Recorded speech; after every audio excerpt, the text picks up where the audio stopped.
A paz do Senhor, irmãos. Vamos dar início à nossa lição de hoje. Eu vou pedir também aos irmãos que ainda estão fora da sala que venham para dentro para começarmos com a nossa lição número 13, que é a última lição desta revista, deste trimestre, que se encontra na página 90 e que fala sobre o cativeiro de Judá. E aproveito também para cumprimentar todos aqueles que estão conectados online. E desejo que possam também aprender connosco hoje mais alguma coisa sobre a palavra de Deus. Eu vou pedir ao irmão Orlando, que está aqui presente connosco, para dar aí a oração de início, por favor. Sim.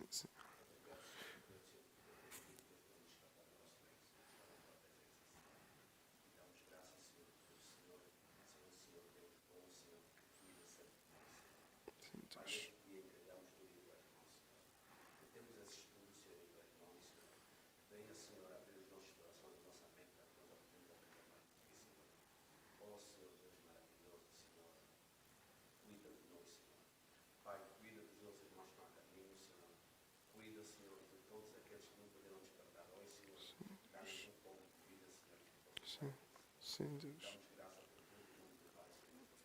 Amém. Obrigado, irmão Orlando.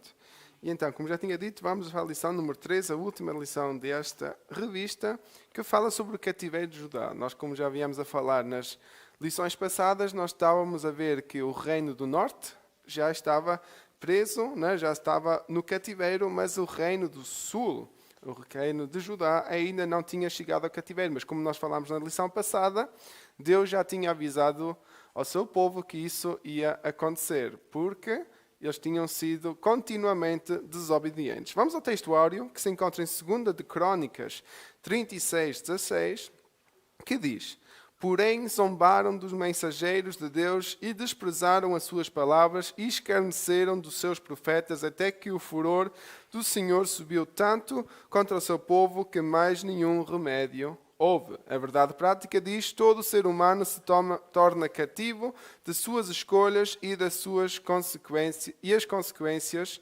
delas. A leitura bíblica em prática encontra-se em 2 de Reis 24:18-20 e 25:1-10. 2 de Reis 24, a partir do 18, diz: Tinha Zedequias 21 anos de idade quando começou a reinar e reinou 11 anos em Jerusalém, e era o nome de sua mãe Amutal, filha de Jeremias de Libna. E fez o que era mal aos olhos do Senhor, conforme tudo quanto fizera Jeoaquim. Pois assim sucedeu por causa da ira do Senhor contra Jerusalém e contra Judá, até os rejeitar de diante de sua face, e Zedequias se revoltou contra o rei da Babilônia. 2 de Reis 25, a partir do versículo 1, diz: E sucedeu que no 9º ano do reinado de Zedequias, no mês 10º, aos 10 do mês de Nabucodonosor, rei da Babilônia, veio contra Jerusalém, e ele e todo o seu exército, e se acamparam contra ela, e levantaram contra ela tranqueiras em redor. E a cidade foi sitiada até ao 11º ano do rei Zedequias, ao 9 dias do 4º mês, quando a cidade se via apertada da fome, nem havia pão para o povo da terra. Então a cidade foi arrombada e todos os homens de guerra fugiram de noite pelo caminho da porta que está entre os dois muros, junto ao jardim do rei, porque os caldeus estavam contra a cidade em redor. E o rei se foi pelo caminho da campina. Porém, o exército dos caldeus perseguiu o rei e alcançou nas campinas de Jericó, e todo o seu exército se dispersou. E tomaram o rei e foram subir ao rei da Babilônia a Riblá e procederam contra ele. E aos filhos de Zedequias degolaram diante dos seus olhos, e vazaram os olhos a Zedequias, e o ataram com 2 cadeias de bronze, e o levaram à Babilônia. E no 5º mês, no 7º dia do mês, este era o ano 19º, de Nabucodonosor, rei da Babilônia, veio Nebuzarada, capitão de guarda, servo do rei da Babilônia, a Jerusalém, e queimou a cidade do Senhor e a casa do rei, como tanto todas as casas de Jerusalém, todas as casas dos grandes igualmente queimou. E todo o exército dos caldeus que estava com o capitão de guarda derribou os muros em redor de Jerusalém. Amém? Então nós aqui percebemos já que então concretizou-se aquilo que Deus já tinha avisado o povo, que era se eles não voltassem a adorar a Deus verdadeiro, se não deixassem a idolatria, eles seriam cativos do reino da Babilônia, neste caso, e Jerusalém foi destruída. Né? Nós, na revista anterior, nós falámos sobre a questão de reconstruir o templo. Né? Nós falámos sobre o tempo depois do cativeiro, mas aqui nós vemos como é que chegou essa fase do cativeiro e vimos também quais são as consequências de nós não agradarmos a Deus. Quais são as consequências do pecado nas nossas vidas? Que é, no final, se ignorarmos todos os avisos que os nossos amigos, que os nossos pastores, que os nossos líderes nos leram, no final é a destruição total da nossa vida. Não é que Deus quisesse, mas é porque Deus no final permitiu. Porque Ele avisou 1000 vezes, né? Se nós formos ver a Bíblia, Ele enviou tantos profetas que avisaram, e eles chegaram ao ponto de matar os profetas de Deus para não ouvir e fazer aquilo que Ele estava a dizer, né? Eles cada vez mais entravam na idolatria e a consequência final foi então que Deus cumpriu aquilo que já havia avisado, né? E deixou acontecer que o povo dele foi cativo. Né? Nós sabemos que no cativeiro, mesmo assim, houve pessoas que depois, mais tarde, agradaram a Deus, assim como Daniel, né? um deles que é mencionado na Bíblia, que Neemias, temos vários exemplos, né? Mas assim os mais conhecidos, que mesmo no cativeiro Deus os usou para um dia depois o povo poder ser reconstruído, né? E voltar para Jerusalém, reconstruir a cidade, reconstruir o templo. Nós sabemos que no tempo de Jesus já o templo estava reconstruído, mas nós vemos que o povo passou por várias fases difíceis devido às decisões que tomaram na sua vida. Né? E nós falamos também sobre isso na sexta-feira, né? O homem e o pecado. Nós vemos que tudo aquilo que nós sofremos nas nossas vidas é consequência do pecado e das decisões que nós tomamos. Né? As decisões que nos muitas vezes levam a pecar. O objetivo geral é sinalizar o efeito dos pecados cometidos pelo povo de Deus. O objetivo específico são apontar os motivos da decadência de Judá, revelar a teimosia do rei Zedequias e relatar a queda de Judá.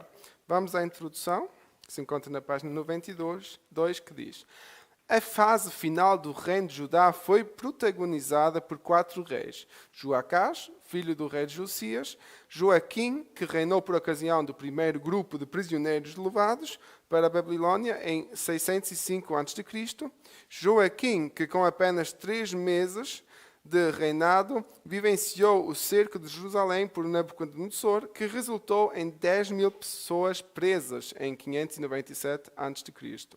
E Zedequias, o rei entronizado por Nabucodonosor, no lugar de Joaquim. Nesta lição veremos Zedequias rebelando-se contra o reino da Babilônia, causando um novo cerco que durou 18 meses e finalmente resultou na queda definitiva de Jerusalém. Interessante aqui é que Zedequias, né, sendo o governador do reino de Judá, foi escolhido pela Babilônia, né, a Babilônia que tinha mais poder naquele tempo, por Nabucodonosor, aqueles que mais tarde o foram praticamente levar para serem cativos, foi aquele que o escolheu para ser o governador de Judá. Mas esse não somente desagradou a Deus, mas também desagradou ao seu rei. Né? E então a confusão foi completa no final. E houve então razão de eles não serem, serem cativos. Né? O problema do pecado é que nós não somente desagradamos a Deus, mas o nosso caráter também nos leva muitas vezes a desagradar aos humanos e aos nossos superiores e não respeitar a ninguém, né? no final. Né? Tópico 1. O declínio espiritual de Judá. Primeiro ponto, as advertências dos profetas. Os profetas do Antigo Testamento foram unânimes e incansáveis em denunciar as injustiças e as terríveis transgressões do povo e dos líderes da nação. Todos foram taxativos em dizer que aquelas vindicações, especialmente contra o pecado de idolatria, já estavam excedendo as medidas de Deus. Segundo ponto, previsão de acontecimentos que levaram Judá ao exílio. O ministério de Jeremias foi o mais importante desse período. Ele iniciou suas atividades proféticas no reino de Josias e Deus que deu continuidade, durante os 4 reinos seguintes, ok? Então nós percebemos que mesmo nestes tempos difíceis, Deus estava sempre preparando homens, estava preparando o povo através de homens deles, que ele tinha escolhido, e neste caso Jeremias, que passou por todo este processo do cativeiro, e mesmo assim o povo não ouvia aquilo que os profetas lhes diziam, e muito menos então aquilo que Deus lhes dizia, né? Neste caso, o pobre Jeremias, que teve que passar por isto tudo, né? Ter que liderar um povo rebelde, imagino que não foi nada fácil. E nós vemos que, através disso, Jeremias foi um dos poucos autores que escreveu um livro de lamentações. Né? Ele escreveu o livro de lamentações, então um livro praticamente de reclamações contra o povo, pedidos a Deus, orações dele, né? E ele simplesmente estava a desabafar com Deus. Né? E esse livro temos registado, então ele teve mesmo um trabalho muito difícil aqui na Terra, né? Tentar salvar o povo que estava plenamente perdido. Vamos continuar, que diz: no tempo desse grande profeta havia muita discórdia e confusão sobre o que era a verdadeira e a falsa palavra de Deus. Por isso precisamos estar atentos para discernirmos a palavra do Senhor. Ao advertir o povo sobre os pseudo-profetas, ou sobre os falsos profetas, Jeremias o fez de modo tão peculiar que parece estar se referindo aos falsos profetas dos nossos dias. Vamos a Jeremias 23, 16 e 17. Que nós aqui podemos ver algo interessante, que o povo estava tão enganado, né? Eles estavam a seguir, queriam seguir a Deus e ao mesmo tempo queriam seguir aos falsos profetas, queriam seguir aquilo que não agradava a Deus, e isso nós não podemos misturar. Jeremias 23, 16 e 17.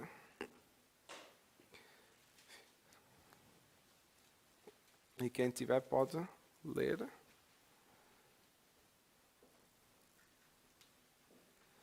Assim diz o Senhor dos Exércitos: não deis ouvidos às palavras dos profetas que entre vós profetizam, ensinam-vos vaidades e falam da visão do seu coração, não é da boca do Senhor. Dizem continuamente aos que me desprezam: o Senhor disse, paz tereis, e a qualquer que anda segundo o propósito do seu coração dizem, não virá mal sobre vós. Amém? Ok, então aqui é interessante, né? Se nós formos ver bem, o primeiro versículo, ou o 16, que nos diz que aqueles falsos profetas nos vão levar à vaidade. Né? Nós podemos ver de alguma maneira isso acontecer na atualidade, e é como também diz o estudo. Se nós formos ver certas doutrinas, por exemplo, a doutrina da prosperidade, ou até mesmo certas doutrinas que se pregam, que são focadas na pessoa e não no Salvador, né? Nós percebemos que o ponto central é o ser humano.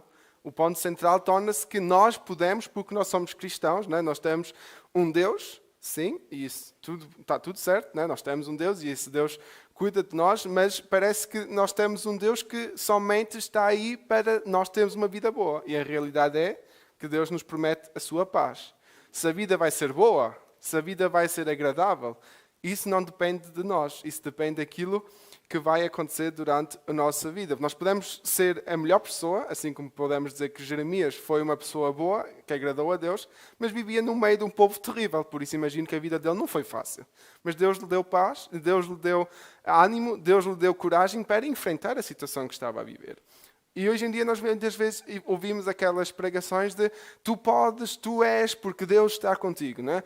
Claro que nós podemos, mas não é isso o ponto central. Nós só fazemos as coisas porque nós temos a graça de Deus. E nós não podemos pensar que a nossa vida vai ser perfeita, que nós vamos ser milionários, vamos ter todos um Ferrari porque temos um Deus que pertence a ouro e prata. E se Deus não quiser que nós tenhamos um Ferrari, nós nunca vamos ter um Ferrari e estamos desiludidos com Deus.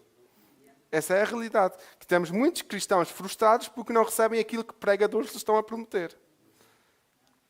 E se nós formos somente pregar a palavra, nós vamos ter paz. E se nós temos paz no nosso coração, é tudo o que nós precisamos. Nós recebemos a salvação através da graça de Deus. Não quer dizer que vamos ter um Ferrari. Mesmo um pobre a pedir pode ter mais paz do que às vezes um rico milionário. Amém? E é isso que hoje em dia se ouve e é isso que estava a acontecer também no povo de Judá. Não é? Essa lição devemos de extrair e devemos ter cuidado, porque às vezes nós Nós até gostamos de ouvir aquelas pregações que nos motivam, que nos mostram que nós somos valiosos, né? E temos um certo valor para Deus, mas não é isso o importante. O importante é nós sabermos qual é a nossa posição perante Deus, é saber aquilo que Deus verdadeiramente quer de nós. E às vezes não é aquilo que nós ouvimos em certas pregações. Amém? Terceiro ponto, motivos que levaram Judá ao cativeiro. O cativeiro aconteceu especialmente por causa da obstinada desobediência da liderança judaica. Essa posição é consolidada por vários outros profetas, dentre eles Miqueias. Além da idolatria, pecados abomináveis foram cometidos contra Deus, derramar sangue inocente, cometeram todo tipo de corrupção e injustiça social, não observam o descanso sabático e ainda mataram muitos dos seus profetas. Né? Nós vemos aqui então que estão a acontecer coisas terríveis. Nós falamos sobre isso na quinta-feira, que é a introdução de Isaías, fala sobre também este período de tempo. Né? E então Isaías também estava a dizer que aconteciam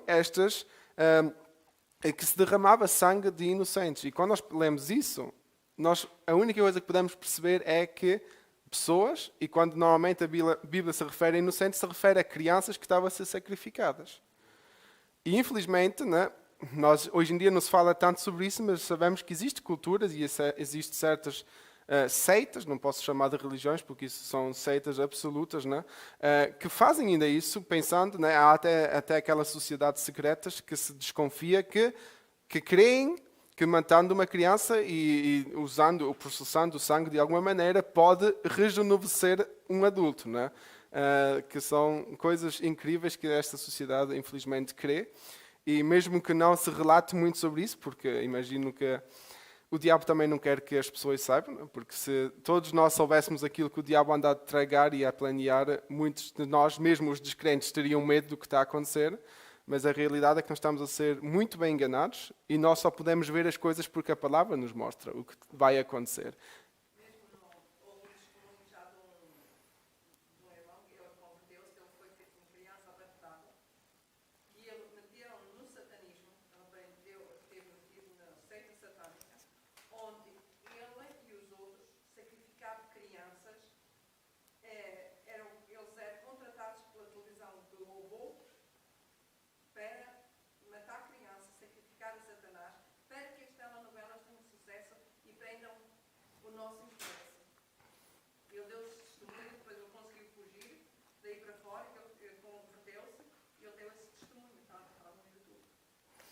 Amém? Mas por aí podemos nós perceber, né? Obrigado, que ainda existem muitas dessas coisas. Né? Nós às vezes pensamos que nós lemos a Bíblia e pensamos que as pessoas viviam em um tempo cruel, mas a realidade é que hoje em dia nós somos tão cheios de informações, nós recebemos tantas informações e muitas vezes, se nós formos ver, por exemplo, um exemplo, só para perceberem como é que funciona a nossa sociedade. Né?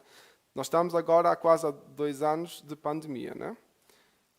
Alguém ouviu nas notícias a falar de outro tipo de doença, a não ser o corona ou o Covid? Alguém ouviu falar de outro tipo de atentados, de coisas que estão a acontecer, a não ser o Covid? Quase 90% do telejornal hoje em dia é Covid. Mas estão a acontecer coisas fora do Covid na nossa sociedade que nós nem percebemos. Antes, às vezes, havia uma parte que falava de economia e a economia agora só fala por causa do Covid, né? Nós percebemos então que a sociedade só ouve aquilo, ou nós muitas vezes só ouvimos aquilo que as outras pessoas querem que nós ouçamos, né? Que os superiores querem que nós ouvimos. Claro que nós só temos esse tipo de informações, mas nós temos que analisar. Muitas vezes nós pensamos, ok, estamos aqui num culto e a palavra de Deus diz que devemos de analisar as profecias, mas não é só isso que Deus quer dizer. Nós temos que analisar qualquer tipo de coisa que nós estamos a consumir, seja jornal, seja televisão, seja rádio, tudo aquilo que nós ouvimos, nós temos que ter cuidado com o que nós estamos a consumir, porque isso tudo vai ficar a trabalhar na nossa mente. E a realidade é que só a palavra é autêntica. E pronto, para não tomar muito tempo, mas uma coisa que eu também ouvi há alguns dias atrás, e é muito interessante, nós muitas vezes pensamos que se orarmos meia hora e lemos a palavra, digamos, tiramos 1 hora por dia para fazer isso. Mas o que é que nós estamos a consumir nos restantes 23 horas do dia? Nós pensamos que é muito tempo, nós estamos a orar, às vezes 10 minutos, e ler a palavra mais 5 minutos, mas a realidade é que o resto do dia nós estamos todo o tempo a consumir outras coisas, seja no trabalho, seja nas redes sociais, seja na televisão, e isso tudo, o que é que nos vai alimentar de verdade? É a palavra de Deus ou é aquilo que nós estamos a ver, as notícias, as mortes, as catástrofes?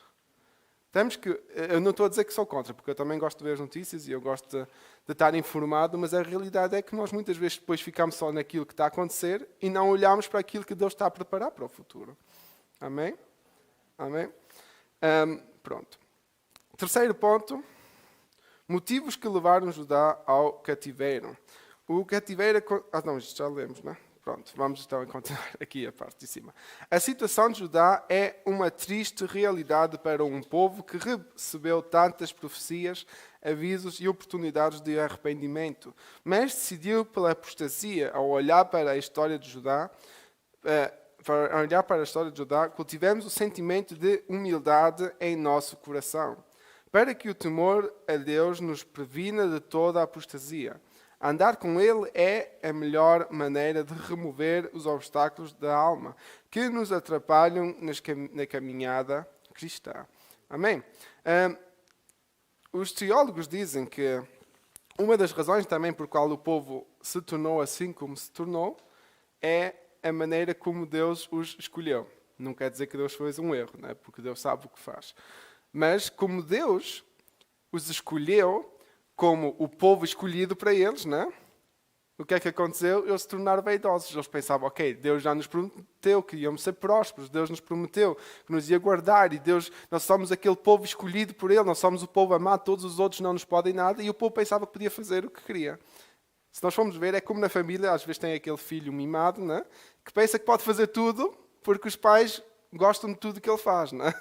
Às vezes ele comporta-se mal, mas como é o filho amado, não vamos ser tão diretos com ele, ou não vamos ser tão fortes a falar ou a exortá-lo. E é isso mesmo que aconteceu com o povo de Israel. Eles pensavam que eram, e são o povo escolhido, né? E Deus até hoje usa, se nós formos ver, muitas das empresas que existem ou foram iniciadas por um judeu, porque Deus abençoa esse povo, né? Se formos ver, Israel é a única nação que tem tantas prosperidade no meio do deserto, não é? Se nós formos ver aonde é que Israel é situado no tempo atual, eles não têm nada. E mesmo assim são prósperos, assim como também os árabes são prósperos, porque é o outro povo que Deus abençoou, devido ao pecado que Abraão teve, mas nós podemos perceber que Deus ainda protege aquele e abençoa aquele povo, porque é o povo escolhido. Mas o povo abusa dessa bênção que Deus lhe deu. E ignora o Deus que tem, porque sabem que recebem as coisas de qualquer maneira. E às vezes nós também podemos ser assim, né? Assim como nós hoje em dia podemos abusar da graça de Jesus Cristo, que morreu por nós na cruz, e pensamos, Deus perdoa-me tudo, e então vivemos uma vida em pecado, e sabemos que se nós dizemos, Deus perdoa-me, Deus vai perdoar. Mas não é bem assim que funciona, porque Deus também quer que nós sejamos sinceros no nosso relacionamento. Não? Nós não podemos estar todo o tempo a trair a Deus, porque Ele vai se fartar das traições, não é? Deus sempre perdoa, não é? Mas há de chegar o dia que nós não vamos ter a oportunidade de pedir mais perdão, e depois vamos viver as consequências da vida que nós levamos, não é? Amém? Vamos ao segundo tópico, que diz a obstinação de Zedequias e sua queda, não é? Nós, como sabemos, Zedequias era um jovem de 21 anos que tinha sido então escolhido pelo rei da Babilônia e foi colocado como o rei ou governador de Judá. A teimosia de Zedequias. Zedequias, o último rei de Judá, não entendeu bem a exata conjuntura em que essa nação se encontrava e, por sua própria conta, resolveu não dar ouvidos à voz do profeta. Zedequias fez constantes ameaças a Jeremias e até tentou mantê-lo submisso aos seus caprichos. Mas Jeremias, como homem de Deus, não se deixou corromper, antes proferiu toda a palavra do Senhor. Não? Este ponto é muito interessante porque nós vemos que isso já aconteceu na nossa sociedade, e às vezes pode acontecer, que é quando a política ou os governantes tentam manipular os líderes religiosos para tentar manter o equilíbrio. Né? Esse é sempre o argumento, né? Manter o equilíbrio. Então nós vemos, ainda por cima, nos tempos atuais, nós vemos muitos pedidos que a igreja tem que ser liberal para isto, tem que ser liberal para aquilo, tem que aceitar esta ideologia, tem que fazer desta maneira, porque isto tem que ser atualizado, isto não pode ser assim. Né? Nós vemos muitas dessas coisas, sem dar grandes exemplos, mas a realidade é que nunca nós devemos de alterar a nossa fé por causa de decisões políticas. Né? E isso era o que Zedequias estava a tentar fazer e Jeremias, graças a Deus, não o viu, não lhe deu voz, né? Não lhe deu ouvidos a isso. Mas isso nós vemos que pode acontecer e nós vemos às vezes que até há certos movimentos ou certas igrejas que aceitam essas coisas, essas alterações políticas e às vezes depois surgem igrejas para aquelas pessoas que nós aparentemente estamos a excluir. Mas a realidade é que Deus não exclui ninguém. Deus quer alterar a vida de todos. Deus quer que nós vivemos no plano que Ele tem para nós. Nós nunca excluímos ninguém. É igual de que nacionalidade Ele seja, de que religião Ele vem, de que ideologia Ele tenha. Deus aceita todos. Deus aceita todos como são. Mas Deus trabalha em todos nós. Porque nós todos, mesmo que aparentemente crescemos numa cultura cristã, nós todos temos pontos que têm que ser tratados na nossa vida. Todos. Só que há aqueles pontos que parece que nós temos que incluir tudo, mas não é isso que Deus quer de nós. Deus quer que aceitemos as pessoas, mas não aceitemos o pecado. Amém? Segundo ponto. Surdos aos avisos dos profetas. Jeremias advertiu ao rei Zedequias dizendo que caso se rendesse à Babilônia, sua integridade seria preservada. Todavia, o rei não deu ouvidos ao profeta, razão de acontecer o que estava previsto. O poderoso exército babilônico invadiu e destruiu Jerusalém. Zedequias e o povo de Judá estavam tão confiantes em sua religiosidade e escolha divina em relação às demais nações que nem pensavam na hipótese de ser quase aniquilados. E aí voltamos a esse ponto que estava a falar, né? O povo de Judá pensava tanto que Deus os ia proteger, mesmo em pecado, que pensava que nenhum povo os podia atacar. E então é por isso que Zedequias estava a brincar com o rei da Babilônia, o seu superior. E a conclusão da história é o povo foi invadido e foram aprisionados e a cidade no final foi destruída. Porque nós não podemos brincar com o fogo, nós não podemos brincar com Deus. E se Deus avisa, temos que ter muito cuidado, não é? Claro que temos que examinar cada profecia, né, como já falámos, mas temos que ter cuidado. Se Deus envia um profeta para falar connosco, não podemos estar a pensar que deixa-o falar. Não é deixa-o falar. Vamos pedir a Deus. Deus confirma esta profecia e Deus não fala só uma vez. E nós vimos que no decorrer da história Deus avisou muitas e muitas vezes e repetia. E o povo ignorava, o rei ignorava, fazia o que queria. E no final da história o povo foi destruído. Nós percebemos aqui também que esse é o fim terrível dos reis, né, da consequência de o povo querer ter um rei, porque nós vemos desde o início, desde o primeiro rei houve problemas. O povo, Deus não tinha esse desejo de haver reis em Israel, mas o povo queria um rei, Deus permitiu que houvesse um rei e desde o primeiro rei houve problemas e sempre a história repetiu-se. Sempre o rei levava o povo à idolatria e sempre o próximo rei fazia pior do que o antes. Né? E a história não melhorava. E Deus não teve outra opção a não ser terminar por completo. Aquilo teve que parar de forma radical. Né? E assim o povo foi levado mediante as consequências das decisões que eles tomaram. Né? E às vezes acontece na nossa vida também assim. Nós podemos até dizer que culpamos a Deus, mas na realidade é que nós fomos desde o início os culpados, porque Deus só deixa coisas ruins acontecer na nossa vida se nós não fazemos a vontade de Deus. E se Ele nos deixa acontecer alguma coisa ruim, é porque é dentro da vontade dEle. Né? Porque eu não estou a dizer que aqueles que seguem a Deus não vão ter problemas. Né? Porque isso é antibíblico. A realidade é que Deus é que nos vai dirigir a passar no meio do deserto. Mas se nós, por exemplo,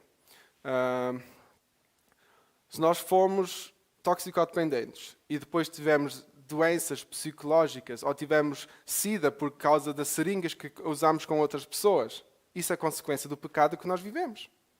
Não vamos culpar a Deus, porque nós é que tomamos a decisão de tomar drogas. Não foi Deus que disse toma drogas. Não é?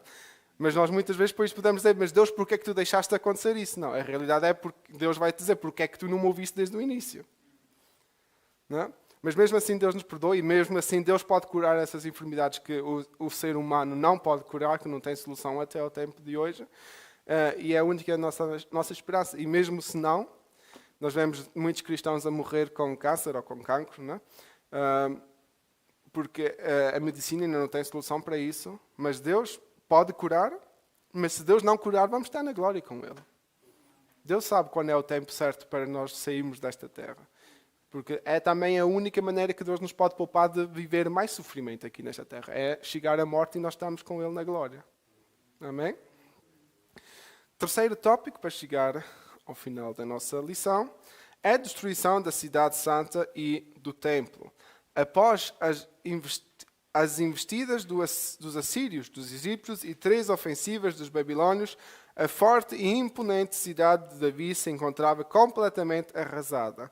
Durante o cerco de Jerusalém, que durou 18 meses, ninguém podia entrar nem sair. Os viveres estocados foram sendo... Os víveres, obrigado. Estocados foram sendo rapidamente consumidos e os animais eram abatidos e oferecidos como alimento, até que não restou mais nada. A cidade santa estava em extrema pobreza e miséria. Ok? Nós sabemos que o povo de Israel estava preso dentro da própria cidade, né? Jerusalém estava cercado pelos inimigos durante 3 anos. Não entrou nada, nem saiu nada, não houve mercadoria nova, então eles tinham que viver com aquilo que havia. E nós imaginamos, né, uma cidade com milhares de pessoas, sem entrar mercadoria. Nós vimos o que aconteceu na pandemia, né? 3 meses que as fronteiras estavam completamente fechadas e o caos que houve, né? Depois de uma semana já não havia papel higiênico, depois de 2 semanas já não havia produtos higiênicos. Nós vemos o que está a acontecer em Cuba, né? Devido às fronteiras estar fechadas, devido às sanções que existem, que não há medicamentos, não há nada, né?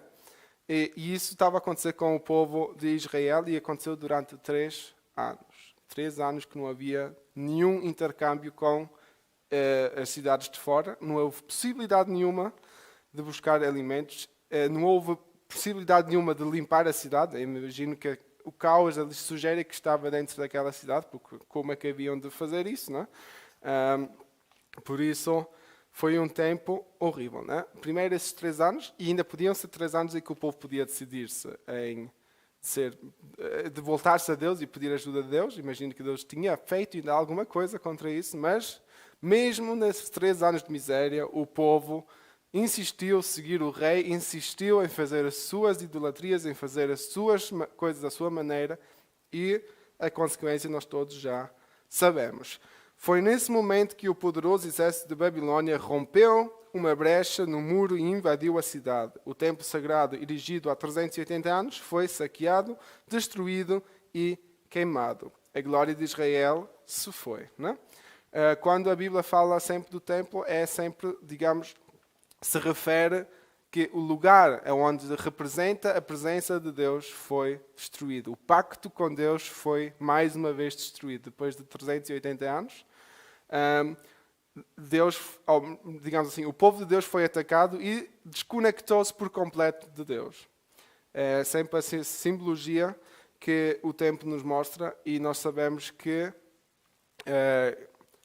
depois o povo foi cativo para a Babilônia e que mais uma vez estavam prisioneiros. Aquele povo que tinha saído cheio de alegria do Egito, aquele povo que Deus tinha libertado por própria decisão, por própria teimosia, voltou a ser preso na Babilônia, né? Nós percebemos que nós muitas vezes somos assim, né? Deus nos tira de alguma coisa, e nós ouvimos isso no domingo, né? Deus nos tira de um lugar, assim como Pedro, e voltamos a fazer outra vez aquilo que Deus não quer que nós façamos, né? E não quer dizer que é pecado, né? Aquilo que o Pedro fez, que era somente foi pescar, mas Deus nos escolheu, nos chamou para uma vida e nós voltamos para a nossa vida antiga, né? E aqui o povo que tinha toda a liberdade pelas decisões próprias foi levado outra vez à vida antiga, que era ser escravos de outros povos. Amém? Segundo ponto, a matança, o cativeiro a peste e a pobreza. No livro de Lamentações de Jeremias, o profeta descreve com riqueza de detalhes as deploráveis cenas que assistiu. A fome chegou a tal ponto que as mães cozinhavam e serviam os próprios filhos como comida. E isto é horrível, né? Não havia outro recurso, né? Então, imagino que eles até deviam ter crianças só para ter comida, né? É horrível esse pensamento. Mas ao ponto que o povo chegou e mesmo assim não se voltava a Deus, né? Estavam tão cegos, né? Preferiam estar a fazer estas coisas do que agradar a Deus. É muito triste quando chegamos a esse ponto. Eu acho que se nós formos ver, é isto mesmo que a Bíblia quer dizer quando diz morte espiritual, né? Aquele pecado que Deus já não perdoa. É quando nós verdadeiramente pecamos contra o Espírito de Deus. E o povo estava de tal maneira a desagradar a Deus que é sério, quando nós lemos isto é horrível pensar só no assunto, né? Ao que ponto as pessoas chegam só para não agradar a Deus. E a solução era tão fácil, era só dizer perdoa-me, Senhor, e Deus podia ter alterado a história por completo, mas o povo insistiu, foi teimoso, foi rebelde e não quis fazer aquilo que Deus lhes pediu. Até os sacerdotes perderam as esperanças e as virgens ficavam assentadas sem forças à beira do caminho, as crianças morriam de sede e fome, ninguém podia saciá-las. Terceiro ponto, a esperança profetizada. A mensagem de Jeremias deixou todos desesperados. Em Lamentações, o profeta desvela toda a sua tristeza, mas mesmo assim não deixou de se lembrar e registrar o quanto Deus é misericordioso e o tamanho de sua fidelidade. Vamos a Lamentações 3, 22 e 23.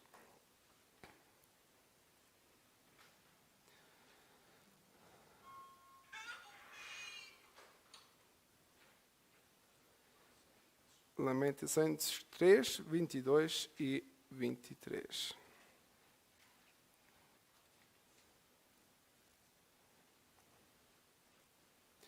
Quem tiver depois pode ler, por favor.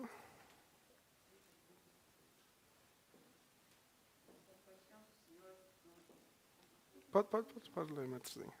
A compaixão do Senhor por nós não se esgotou ainda. O seu amor não chegou ao fim. A sua bondade é renovada a cada manhã. E grande é a sua fidelidade. Amém. Obrigado, irmã. Aqui na minha tradução diz: as misericórdias do Senhor são a causa de não sermos consumidos. Não é? Se não fosse Deus, aquele povo já estava mais que destruído. Não é? E Jeremias era o único que tinha reconhecido isso. Não é? Jeremias estava convicto que se não fosse Deus ainda estar no controle daquela situação, podiam ainda estar muito pior do que aquilo que estava a passar. Não é? Mas Deus foi tão misericordioso, manteve o povo vivo, e mesmo que a Babilônia destruiu a cidade, nós sabemos que a grande maioria do povo não foi morto. A grande maioria do povo foi levado prisioneiro. Não é? Que podíamos dizer que não é assim tão ruim. É claro que são prisioneiros de um povo que inimigo deles, mas a realidade é que ainda tinham mais uma segunda chance. Porque ainda não tinham perdido a vida. Se tivessem morrido, já não teriam a oportunidade de chegar a pedir perdão a Deus. Não é? Mas como Deus lhes deu essa segunda chance, mesmo que não estejam no seu próprio país, foi também dessa maneira que o povo pôde se reconciliar com Deus. Não é? Às vezes nós passamos por essas, como se diz, se não vai a bem, vai a mal. Não é? Às vezes temos que passar por situações difíceis para poder reconhecer que Deus verdadeiramente é a única solução para a situação que nós estamos, não é? A passar. Amém? Portanto, assim como Jeremias mudou sua desolação para um estado de esperança, também o cristão deve desenvolver uma atitude de fé diante de suas dificuldades e enfrentamentos. O maior motivo da nossa esperança é a ressurreição de Cristo. Cristo em vós, esperança da glória. Está em Colossenses 1:27, na parte B. Vamos à conclusão, que diz: a experiência do reino de Judá no cativeiro é uma triste lição para todos os crentes. Quando os falsos deuses ocupam o coração de uma pessoa, ela se torna cativa de suas escolhas erradas. A boa notícia é que, pela misericórdia de Deus, Judá retornou à sua terra prometida. Deus ainda usa suas misericórdias para com seu povo. Elas não têm fim. Novas são cada manhã. Está em Lamentações 3, 23, que acabamos de ler, não é? Então a nossa esperança em tudo é, ou melhor, a nossa esperança é que Deus é misericordioso e está sempre connosco. Mas, se nós temos ainda a opção de pedir perdão a Deus, é isso que nós devemos fazer antes de chegar a este ponto. Não vamos, nós aprendemos, né, esta lição, toda a revista, assim meia, podemos dizer, uma grande exortação para nós, porque nós estamos a ver a realidade triste do povo de Israel, né, o povo escolhido por Deus, mas também não devemos estar a pensar, ok, aquele povo foi horrível, né? Mas devemos também perceber que nós podemos ser às vezes como esse povo. Nós às vezes tomamos as decisões igual a eles, mas em tudo Deus deu solução para o povo, né? Em tudo Deus levantou homens e mulheres para trazer a palavra de Deus, né? Assim como nós vimos até na semana passada, que até usou uma profetisa, né? Algo que hoje em dia nós às vezes temos em mente que, ou às vezes debate-se, como é que Deus usa as mulheres em cada ministério, mas Deus usa aqueles que Ele quiser, né? E por isso nós percebemos que só podemos verdadeiramente olhar em Deus, né? Tudo aquilo que nós podemos decidir, se não for dirigido por Deus, nós vamos nos enganar e errar. Por isso vamos ter cuidado, né, nas nossas decisões do dia a dia. Claro que às vezes temos que tomar decisões rápidas, porque não estou a dizer que cada vez que nós formos abrir uma porta vamos orar a Deus. Não. Claro que às vezes também é recomendável, dependendo de onde estamos. Não? Mas, se nós tomarmos decisões em família, se nós tomarmos decisões que vão afetar mais do que a minha própria vida, e mesmo se tomarmos uma decisão que vai afetar somente a minha vida, mas que vai alterar a minha vida, nós devemos de ter comunhão com Deus para nos ajudar a tomar as decisões. Não é? Como eu disse na sexta-feira e aprendemos no estudo, as nossas decisões têm o poder de alterar a nossa vida, para o bem ou para o mal. E é esse poder que Deus nos deu através da liberdade que Ele nos dá, e é esse poder que nós muitas vezes abusamos e depois temos que sofrer as consequências das decisões. Tanto consequências boas como consequências ruins. Não é? Mesmo que nas consequências boas não são consequências que nós pensamos que são ruins. Não é? Mas é isso que nós temos que ter em mente. Irmão Orlando.